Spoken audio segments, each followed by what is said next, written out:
노인네가 데이터를 어디에 써요? 돈 아깝게. 아들아, 그장 3만 원 때문에. 거실에 흐르는 공기는 고급스러운 인테리어와는 달리 칼날처럼 날카롭고 차가웠습니다. 명숙은 식탁 위에 놓인 종이 한 장을 멍하니 내려다보고 있었습니다. 32,000원. 누군가에게는 한 끼 식사값도 안 되는 돈이었지만 이 집에서 그 돈은 명숙의 목줄을 죄는 올가미와 같았습니다. 명숙의 손가락 끝이 미세하게 떨리고 있었습니다. 어머니, 정말 너무하시는 거 아니에요? 날카로운 목소리가 거실을 갈랐습니다. 며느리 다이였습니다. 그녀는 명숙의 손에서 고지서를 낚아채더니 그것을 눈앞에서 흔들어댔습니다. 다이의 화려한 네일아트가 명숙의 시력을 찌르는 것 같았습니다. 다이는 집에서 노는 사람이 도대체 데이터를 어디에 쓰길래 이런 요금이 나오냐며 따져 물었습니다. 명숙은 입술을 달싹였지만 차마 손주 민재의 영상을 돌려보고 또 보느라 요금이 나왔다는 말은 나오지 않았습니다. 그때 현관문이 열리고 아들 진우가 들어왔습니다. 명숙은 내심 아들이 자신의 편을 들어주길 바랐습니다. 하지만 진우의 입에서 나온 말은 명숙의 가슴에 대못을 박았습니다. 엄마, 다이 말이 맞아. 내 사업이 지금 얼마나 풍전등화인데 이런 푼돈까지 줄여야지. 노인네가 유튜브는 무슨. 진우는 명숙의 손에 들려있던 낡은 스마트폰을 뺏어들었습니다. 그의 거친 손놀림에 명숙의 가냘픈 손등에 긁힌 자국이 남았지만 진우는 아랑곳하지 않았습니다. 그는 능숙한 솜씨로 통신사 앱에 접속해 데이터 차단 부가 서비스를 가입해버렸습니다. 이제 됐지? 앞으로는 집에서 와이파이나 써요. 밖에서는 전화만 하고. 명숙은 자신의 유일한 소통 창구가 닫히는 소리를 들었습니다. 다이는 옆에서 승전보를 울리듯 콧노래를 부르며 어머니 용돈도 이번 달부터 5만 원 깔게요라고 쇠기를 박았습니다. 명숙은 화려한 샹들리에 아래서 자신이 한낱 먼지만도 못한 존재가 되었음을 깨달았습니다. 명숙은 조용히 제 방으로 들어와 문을 잠갔습니다. 가슴이 답답해 숨이 쉬어지지 않았습니다. 30년 전 남편을 여의고 혼자 몸으로 진우를 키우기 위해 시장 바닥에서 생선 머리를 치며 번 돈이었습니다. 그 돈으로 집을 사고 아들 공부를 시키고 이제는 이 거창한 저택까지 마련해 주었건만 돌아온 것은 3만 원짜리 요금 고지서 한 장에 무너지는 어머니의 존엄이었습니다. 명숙은 어둠 속에서 자신의 굽은 등을 어루만졌습니다. 눈물이 뺨을 타고 흘러 베개를 적셨습니다. 진우야, 내가 어떻게 나한테. 그녀의 신음은 공허한 방 안을 맴돌다 사라졌습니다. 하지만 그 슬픔의 끝에서 무언가 단단한 것이 싹트기 시작했습니다. 그것은 평생을 참아온 인내심이 임계점을 넘었을 때 나타나는 차가운 분노였습니다. 다음 날 아침 명숙은 마당에서 들려오는 둔탁한 소리에 잠에서 깼습니다. 창밖을 내다본 명숙의 심장이 멎는 듯했습니다. 다이가 명숙의 방 붙박이장 깊숙이 보관해 두었던 상자들을 마당 쓰레기통 옆으로 내던지고 있었기 때문입니다. 명숙은 신발도 제대로 신고 나가지 못한 채 버선발로 마당으로 뛰어나갔습니다. 이게 무슨 짓이냐? 이건 안 된다. 명숙이 소리쳤지만 다이는 코방귀를 끼며 다음 상자를 내던졌습니다. 그 상자 안에는 진우가 태어날 때 입었던 베네 저고리와 남편이 생전에 남긴 유일한 편지들이 들어 있었습니다. 명숙에게는 목숨보다 소중한 보물이었지만 다이의 눈에는 그저 공간만 차지하는 곰팡이 냄새나는 쓰레기일 뿐이었습니다. 어머니, 이런 거 다 들고 있으면 집안에 귀신 붙어요. 요즘 미니멀 라이프가 유행인 거 모르세요? 다이의 목소리에는 일말의 미안함도 없었습니다. 오히려 명숙의 절규를 즐기는 듯한 기괴한 미소가 입가에 번졌습니다. 퇴근하고 돌아온 진우는 이 광경을 보고도 다이를 말리기는커녕 오히려 명숙에게 면박을 주었습니다. 엄마, 진짜 적당히 좀 해. 내 친구들이 저번에 왔을 때 이 냄새 난다고 얼마나 수군거린 줄 알아? 제발 좀 버려. 진우는 명숙이 가슴에 꼭 껴안고 있던 사진첩을 거칠게 빼서 쓰레기 봉투에 처박았습니다. 사진첩 속에서 어린 시절 진우를 안고 환하게 웃고 있는 젊은 시절의 명숙이 찢겨나갔습니다. 명숙은 바닥에 주저앉아 흙먼지가 묻은 사진 조각들을 주워 모았습니다. 손톱 밑에 흙이 박히고 무릎이 까졌지만 아픔조차 느껴지지 않았습니다. 진우야, 이건 내 아버지가 주신 거야.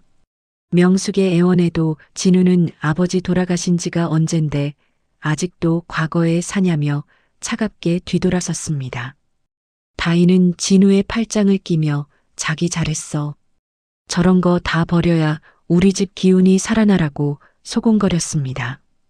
두 사람의 뒷모습은 명숙에게 더 이상 가족이 아닌 낯선 타인보다 못한 괴물처럼 보였습니다. 모두가 잠든 밤 명숙은 다시 마당으로 나갔습니다.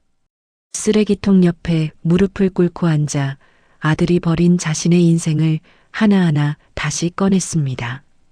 찢어진 사진, 얼룩진 베넷저고리. 명숙은 그것들을 가슴에 품고 한참을 소리 없이 울었습니다. 달빛조차 서럽게 느껴지는 밤이었습니다. 하지만 울음이 멈췄을 때 명숙의 눈빛은 달라져 있었습니다. 그래, 너희에게 나는 이 쓰레기들과 다를 바 없겠지. 명숙은 쓰레기 봉투에 담긴 사진 한 장을 꽉 쥐었습니다. 그것은 명숙이 이 집을 짓기 위해 얼마나 처절하게 돈을 모았는지 증명하는 낡은 통장 사본이었습니다. 이제 그녀는 자신이 가진 진짜 힘을 보여줄 때가 왔음을 직감했습니다. 갈증 때문에 잠에서 깬 명숙은 물을 마시러 거실로 나왔습니다. 그때 굳게 닫혀 있어야 할 아들의 서재 문이 살짝 열려 있는 것이 보였습니다. 그 사이로 진우와 다희의 낮은 목소리가 흘러나왔습니다. 명숙은 본능적으로 발소리를 죽이고 문틈에 귀를 가져다 댔습니다. 그곳에서 들려오는 대화는 명숙의 상상을 초월하는 지옥이었습니다. 자기야, 진짜 방법이 없어? 이번에 결제 안 되면 부도라며. 다희의 다급한 목소리에 진우의 거친 한숨소리가 이어졌습니다. 엄마 명의로 된 그 상가 말이야. 그거 팔면 급한 불은 꺼.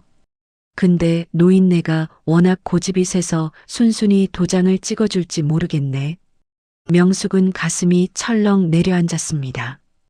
그 상가는 명숙이 아들의 사업 자금을 대주고 남은 마지막 노후 자금이었습니다. 걱정 마. 내가 다 생각해둔 게 있으니까. 다희의 목소리가 한층 더 가증스럽게 들렸습니다. 어머니 요즘 자꾸 깜빡깜빡 하신다고 동네방네 소문냈어. 이제 치매 진단서 하나만 끊으면 돼. 그러고 나서 요양원에 확 처박아 두면 상가 처분하는 건 일도 아냐. 진우가 되물었습니다. 요양원? 비용 많이 드는 거 아냐? 다희는 비웃듯 대답했습니다. 미쳤어? 제일 싸고 사람 안 오는 곳으로 알아봐 놨어. 거기 한번 들어가면 죽어서야 나오는데 무슨 돈 걱정이야. 진우의 웃음소리가 서재에 울려 퍼졌습니다. 역시 내 마누라네. 그래, 어차피 엄마도 나이 들어서 고생하느니 거기가 편할 거야. 건물 팔아서 사업 살리면 엄마한테도 좋은 일이지. 명숙은 벽에 기댄 채 서서히 바닥으로 무너져 내렸습니다. 자신을 낳아준 어머니를 산 채로 무덤에 보내려는 아들의 목소리가 칼날이 되어 명숙의 심장을 난도질했습니다. 명숙은 어떻게 제 방으로 돌아왔는지 기억조차 나지 않았습니다. 어둠 속에서 침대맡에 앉은 명숙의 눈에는 더 이상 눈물이 흐르지 않았습니다. 슬픔은 이미 증발해버렸고 그 자리에는 서늘한 냉기만이 가득했습니다. 진우야, 내가 내 아들인 것이 천추의 한이구나. 명숙은 자신의 명의로 된 수많은 자산들을 떠올렸습니다. 아들은 고작 상가 하나를 탐내어 어머니를 버리려 하지만 명숙이 가진 것은 그들이 상상조차 할 수 없는 거대한 성체였습니다. 이제 그 성체의 문을 열어 아들을 파멸시킬 준비가 끝났습니다. 명숙은 서랍 깊숙이 숨겨두었던 낡은 수첩을 꺼냈습니다.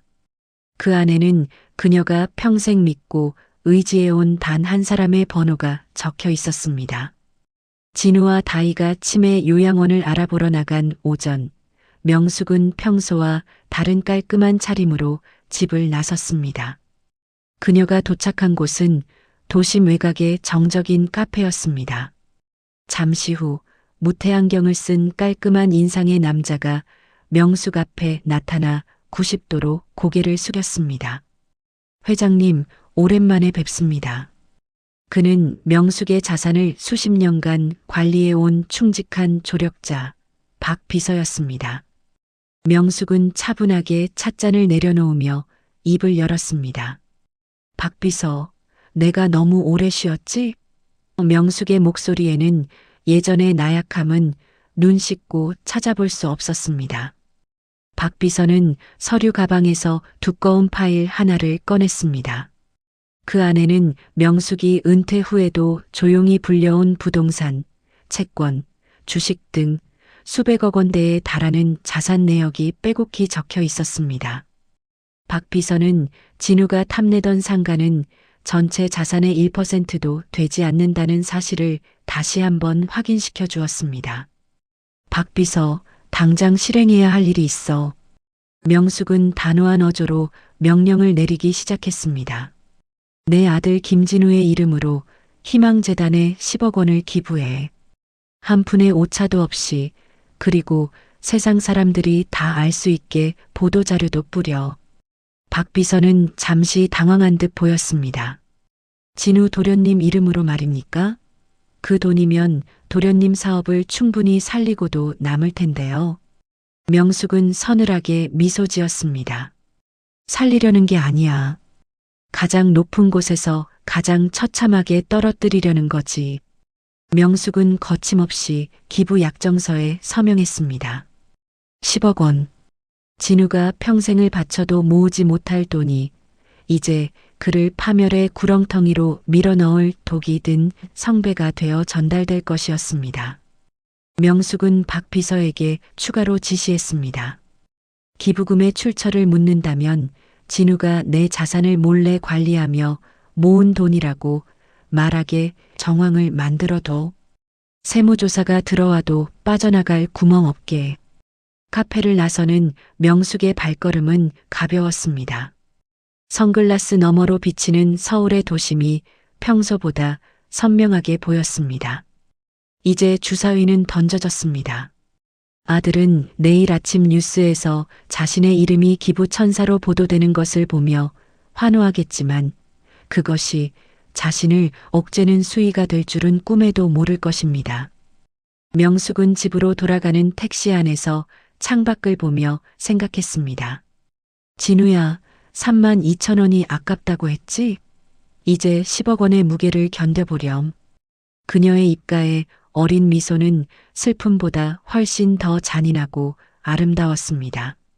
아침 8시 거실에 놓인 85인치 TV에서는 앵커의 격앙된 목소리가 흘러나오고 있었습니다. 다음 소식입니다. 장기 불황 속에서도 노블레스 오블리주를 실천한 젊은 기업가가 있어 화제입니다. IT 기업 대표 김진우 씨가 본인의 사재 10억 원을 소외계층을 위해 아무 조건 없이 기부했습니다. 진우는 자신의 눈과 귀를 의심했습니다. 뭐? 10억? 내가? 그는 소파에서 용수철처럼 튀어올랐습니다. 옆에서 과일을 먹던 다희는 포크를 떨어뜨리며 TV 화면 속으로 빨려 들어갈 듯 다가갔습니다. 자기야, 저거 자기 맞지? 세상에 10억이라니. 어머니가 드디어 돈을 풀었나 봐. 진우의 심장이 터질 듯 요동쳤습니다. 어제 명숙이 박 비서를 만났다는 사실을 알고 있었기에 그는 명숙이 자신 몰래 통 큰 증여를 결정했다고 확신했습니다. 그럼 그렇지. 엄마가 나 죽는 꼴을 보겠어? 하하. 10억이라니 역시 우리 엄마 최고네. 진우의 휴대폰은 불이 나기 시작했습니다. 투자자들, 평소 자신을 무시하던 선배들, 그리고 돈줄이 막혀 연락을 피하던 거래처 대표들까지 줄줄이 축하 전화를 걸어왔습니다. 진우는 의자에 깊숙이 몸을 묻고 다리를 꼬았습니다. 아, 예, 김 대표입니다. 하, 뭘 그런 걸 가지고 기사까지. 예, 평소 소신이었을 뿐입니다. 나중에 식사나 한번 하시죠. 그는 단숨에 파산 위기의 사업가에서 자비로운 기부 천사로 신분 세탁에 성공했습니다.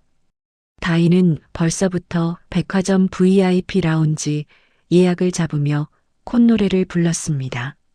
자기야, 이제 우리 무시하던 사람들 코를 납작하게 해줬어. 어머니 요양원 보내는 것도 최고급으로 알아봐야겠어. 이 정도면 효도 제대로 하는 거지, 안 그래? 두 사람은 명숙이 던진 미끼가 독이 든 성배라는 사실은 꿈에도 모른 채 아직 손에 들어오지도 않은 10억 원의 환상에 취해 있었습니다. 명숙은 거실 구석에서 이 모든 소란을 지켜보고 있었습니다. 아들의 가식적인 환호와 며느리의 탐욕스러운 웃음소리가 거실 가득 울려 퍼졌지만 명숙의 마음은 평온한 호수와 같았습니다. 진우가 다가와 명숙의 어깨를 주무르며 아양을 떨었습니다. 엄마, 진짜 고마워. 내가 엄마 마음 다 알아. 이번에 사업 정상화되면 내가 진짜 호강시켜줄게. 일단 저기 공기 좋은 곳에 최고급 시설 요양원 예약해놨으니까. 명숙은 아들의 손길을 뿌리치지 않았습니다. 오히려 그 가느다란 어깨를 가만히 다독였습니다. 그래, 진우야. 내 이름이 세상에 널리 알려지니 내 마음이 참 좋구나. 10억? 그 돈이 너에게 어떤 의미가 될지 참 궁금하네. 명숙의 낮은 목소리는 환희에 찬 거실의 소음에 묻혀버렸습니다.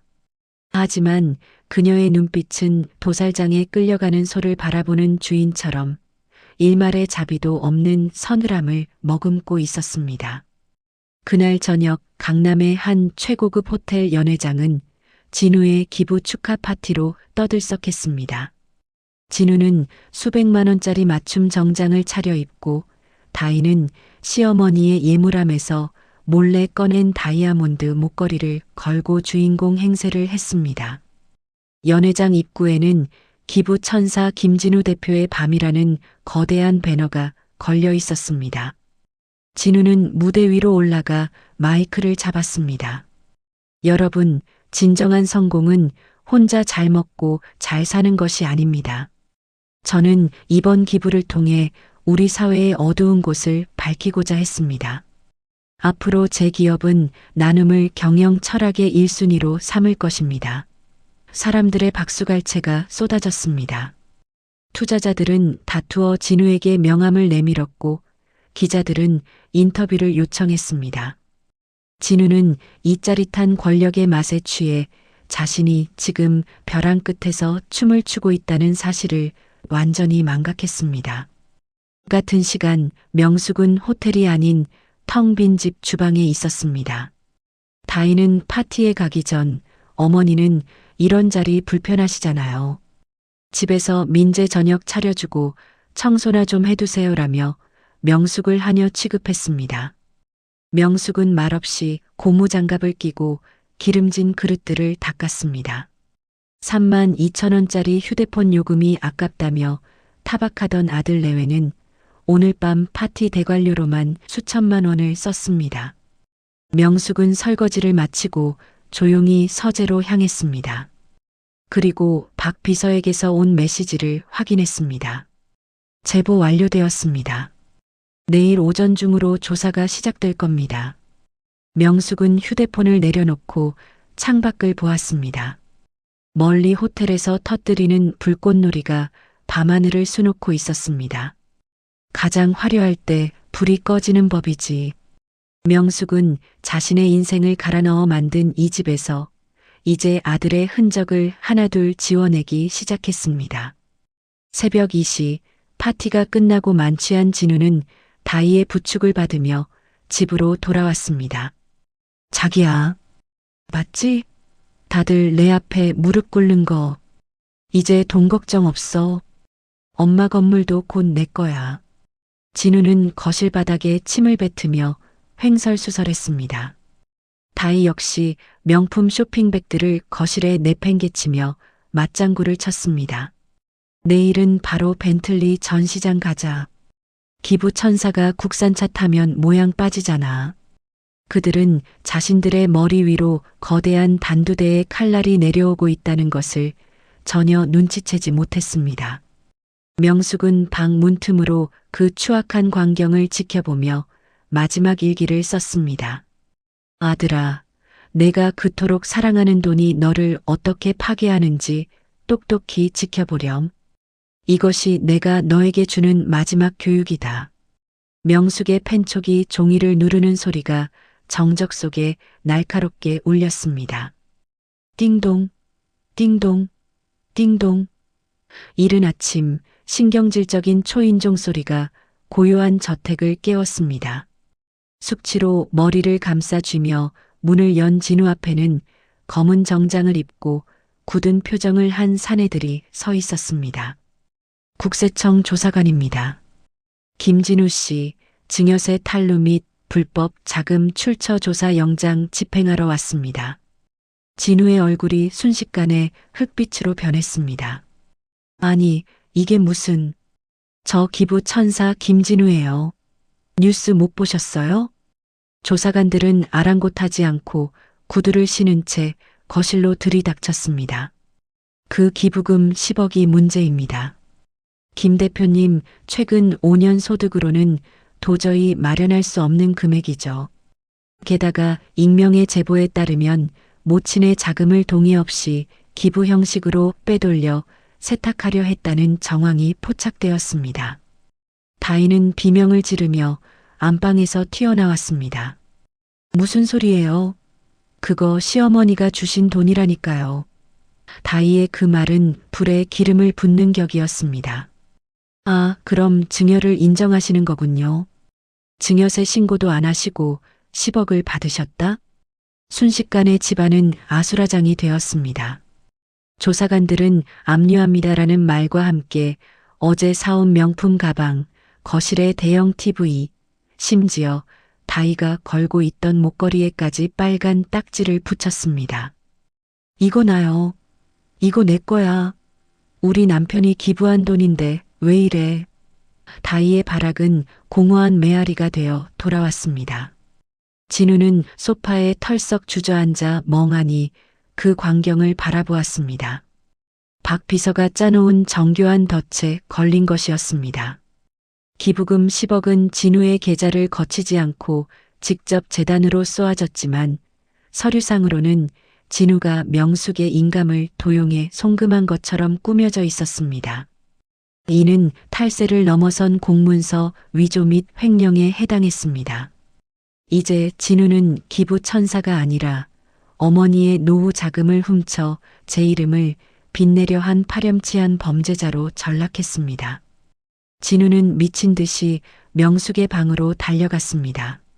엄마, 엄마 제발. 이거 엄마가 한 거지? 조사관들한테 말 좀 해줘. 엄마가 준 돈이라고. 제발 나 좀 살려줘. 그는 문고리를 부술 듯이 흔들어댔지만 문은 꿈쩍도 하지 않았습니다. 도장 어디 있어? 엄마 건물 도장만 주면 내가 다 해결할 수 있어. 빨리 내놔. 아들의 절규에는 어머니에 대한 미안함이 아닌 오로지 자신의 파멸을 막기 위한 탐욕만이 가득했습니다. 명숙은 문 너머에서 그 소리를 들으며 조용히 휴대폰을 켰습니다.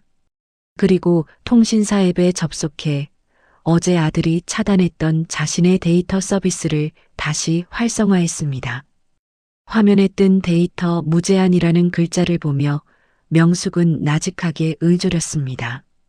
진우야, 이제야 세상이 좀 밝게 보이는구나. 조사관들이 잠시 서류 정리를 위해 자리를 비운 사이 명숙이 방에서 나왔습니다. 진우와 다희는 기다렸다는 듯 명숙의 다리를 붙잡고 바닥에 머리를 짓지으며 빌었습니다. 어머니, 제가 죽을 죄를 지었어요. 요양원 얘긴 다 농담이었던 거 아시죠? 제발 저 사람들 좀 보내주세요. 제가 어머니 평생 모시고 살게요.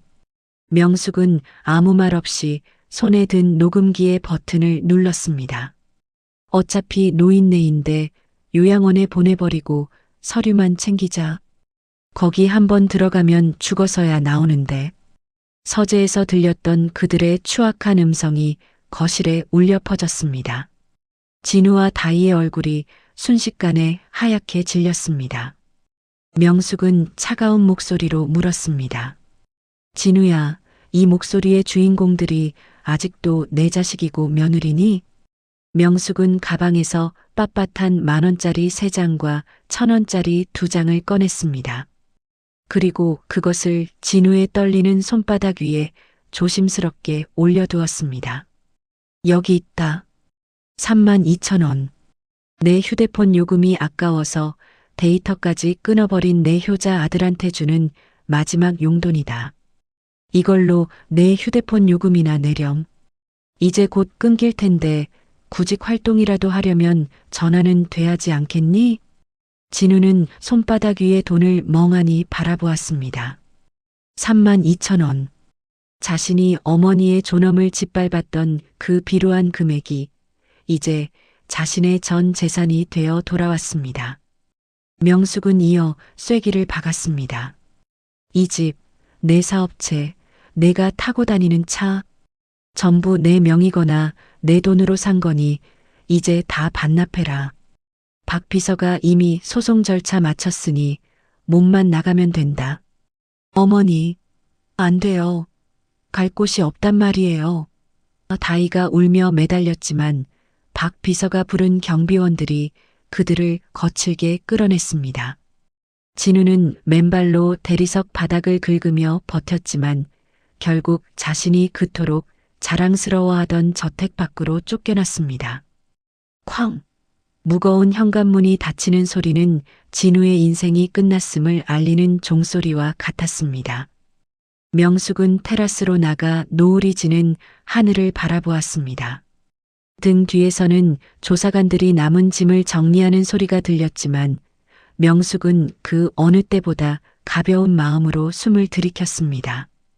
박 비서, 이제 남은 재산은 전부 사회에 환원할 준비를 해주게. 이 돈이 더 이상 누군가를 괴물로 만들지 않도록. 명숙은 자신의 손에 남은 마지막 사진 한 장 아들의 베네쩌고리 사진을 잘게 찢어 바람에 날려보냈습니다. 지독했던 모정의 굴레가 마침내 끊어지는 순간이었습니다. 세상은 참으로 냉혹했습니다. 며칠 전까지만 해도 호텔 연회장에서 샴페인 잔을 기울이던 진우는 이제 퀴퀴한 곰팡이 냄새가 코를 찌르는 고시원 단칸방에 몸을 뉘이고 있었습니다. 통장은 압류되었고 지갑에는 명숙이 던져준 32,000원과 구겨진 10,000원짜리 몇 장뿐이었습니다. 어머니, 제발 한 번만 더 기회를 주세요. 진우는 어둠 속에서 신음하듯 말했지만 돌아오는 것은 옆방에서 들려오는 신경질적인 벽치기 소리뿐이었습니다. 설상가상으로 다희마저 그를 떠났습니다. 나 이런 데서 못 살아. 당신 엄마한테 가서 빌든 죽든 알아서 해. 다희는 압류 딱지를 피해 몰래 숨겨두었던 명품 가방들을 챙겨 미련 없이 문을 나섰습니다. 진우는 그녀를 붙잡으려 했지만 이미 욕망으로만 뭉쳐진 관계는 돈이라는 접착제가 사라지자마자 산산조각이 났습니다. 홀로 남은 진우는 비어버린 방 안에서 차가운 공기를 들이마시며 자신의 파멸을 실감했습니다. 진우는 지푸라기라도 잡는 심정으로 자신이 10억을 기부했던 희망재단을 찾아갔습니다. 그 돈, 사실 제 돈이 아닙니다. 어머니가 절 함정에 빠뜨리려고 보낸 돈이에요. 당장 돌려주세요. 진우는 재단 사무실에서 소란을 피웠습니다. 하지만 돌아온 것은 차가운 법적 고지였습니다. 이미 본인 명의로 기부 약정서에 서명하셨고 보도자료까지 나간 사안입니다. 사회적 기부금은 반환이 불가능하며 만약 횡령 자금임이 밝혀지면 저희 재단도 피해자가 되어 법적 대응을 할 수밖에 없습니다. 경비원들에게 끌려 길바닥에 내팽개쳐진 진우를 향해 지나가는 사람들은 수군거렸습니다. 저 사람 뉴스에 나온 그 가짜 기부 천사 아냐? 세상 무섭네. 어제의 영웅은 오늘의 사기꾼이 되어 있었습니다. 진우는 울분과 수치심에 몸을 떨었습니다. 자신이 그토록 사랑했던 평판과 돈이 이제는 자신을 찌르는 가장 날카로운 칼날이 되어 돌아온 것입니다. 배가 고파 편의점에 들어갔지만 손에 쥔 32,000원은 차마 쓰지 못했습니다. 그 돈이 명숙과 자신 사이의 마지막 끈인 것 같아 가슴이 미어졌습니다.